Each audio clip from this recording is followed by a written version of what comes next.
ഇന്ന് നമ്മൾ കാണുന്നത് ഒരു രാഷ്ട്രീയ വിജയത്തിൻ്റെ കഥ മാത്രമല്ല, ജനങ്ങളുടെ വിശ്വാസം എങ്ങനെ ചരിത്രം സൃഷ്ടിക്കുന്നു എന്ന യാഥാർത്ഥ്യമാണ്. 5 വർഷങ്ങൾക്ക് മുമ്പ് വെറും 41 സീറ്റുകളിൽ ഒതുങ്ങിയിരുന്ന UDF മുന്നണി ഇന്ന് 102ഓളം സീറ്റുകളുടെ അത്ഭുതകരമായ വിജയത്തിലേക്ക് ഉയർന്നിരിക്കുന്നു. ആ വിജയത്തിന് പിന്നിൽ ഉറച്ച നിലപാടും ആത്മവിശ്വാസവും ജനങ്ങളിലുള്ള അകമഴിഞ്ഞ വിശ്വാസവും കൊണ്ട് മുന്നോട്ട് നടന്ന ഒരു നേതാവുണ്ട്, VD സതീശൻ. അദ്ദേഹത്തിൻ്റെ ഈ യാത്ര എളുപ്പമായിരുന്നില്ല. സ്വന്തം പ്രസ്ഥാനത്തിനുള്ളിൽ പോലും എതിർപ്പുകൾ ഉണ്ടായിരുന്നു. പലരും അദ്ദേഹത്തെ ഒറ്റപ്പെടുത്താൻ ശ്രമിച്ചു. പക്ഷേ അദ്ദേഹം വഴിമാറിയില്ല. കാരണം അദ്ദേഹത്തിൻ്റെ ശക്തി അധികാര കേന്ദ്രങ്ങളിലല്ലായിരുന്നു, ജനഹൃദയങ്ങളിലായിരുന്നു. വ്യക്തിപരമായ താല്പര്യങ്ങൾ നോക്കാതെ, പദവികൾക്കായി കുറുക്കുവഴികൾ തേടാതെ, നിസ്വാർത്ഥമായി ജനങ്ങൾക്കായി പ്രവർത്തിച്ച ഒരാളുടെ വിജയമാണിത്.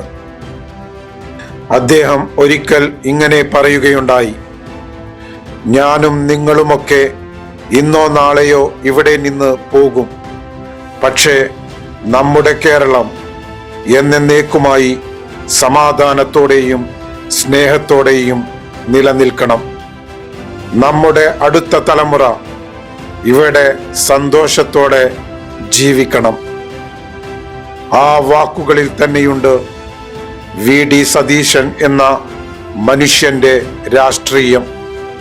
അത് അധികാരത്തിനായുള്ള രാഷ്ട്രീയമല്ല, മനുഷ്യർക്കായുള്ള രാഷ്ട്രീയമാണ്. സാമുദായിക താല്പര്യങ്ങൾക്കപ്പുറം മനുഷ്യനെ കാണാൻ ശ്രമിച്ച നേതാവ്. മതസൗഹാർദ്ദത്തിനും ജനാധിപത്യ മൂല്യങ്ങൾക്കും വേണ്ടി ഉറച്ചു നിന്ന വ്യക്തിത്വം. മനുഷ്യരോട് കാരുണ്യവും സമൂഹത്തോട് ഉത്തരവാദിത്വവും കാണിച്ച നേതാവിനെ കേരളം ഹൃദയത്തോട് ചേർത്തു പിടിച്ചു. അതുകൊണ്ട് തന്നെ ഈ വിജയം ഒരു വ്യക്തിയുടെ വിജയം മാത്രമല്ല, ഇത് ജനാധിപത്യത്തിൻ്റെ വിജയം കൂടിയാണ്. ജനങ്ങളുടെ ശബ്ദം വിലപ്പെട്ടതാണെന്ന് തെളിയിച്ച വിജയം. സത്യം, പ്രതീക്ഷ, ആത്മാർത്ഥത ഇവ ഒരുമിച്ചാൽ മാറ്റം സൃഷ്ടിക്കാനാകുമെന്ന് ലോകത്തോട് പറഞ്ഞ വിജയം.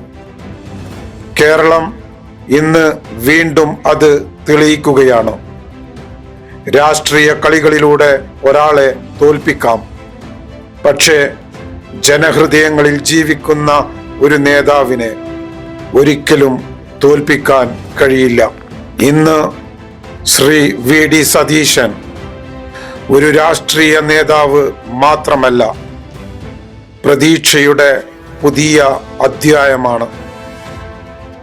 ഒരു മികച്ച കേരളത്തിനായുള്ള ജനങ്ങളുടെ സ്വപ്നവും വിശ്വാസവും ഇനി അദ്ദേഹത്തിൻ്റെ നേതൃത്വത്തിൽ പുതിയ ദിശയിലേക്ക് നീങ്ങുകയാണ്. അതെ, കേരളം ഇന്ന് പ്രതീക്ഷയോടെ മുന്നോട്ട് നോക്കുന്നു. കാരണം നേതൃത്വം ഇനി അധികാരത്തിനല്ല, ജനങ്ങൾക്കായി. ജനങ്ങളുടെ കണ്ണീരറിയുന്ന, അവരുടെ സ്വപ്നങ്ങൾ കേൾക്കുന്ന, അവരുടെ ആവശ്യങ്ങൾ നിറവേറ്റുന്ന, അവരുടെ ഭാവിക്കായി പ്രവർത്തിക്കുന്ന ഒരു നേതൃത്വത്തിൻ്റെ തുടക്കമാണിത്. സമാധാനവും സ്നേഹവും മതസൗഹാർദ്ദവും നിറഞ്ഞ ഒരു മികച്ച കേരളത്തിനായി ഈ യാത്ര തുടരട്ടെ.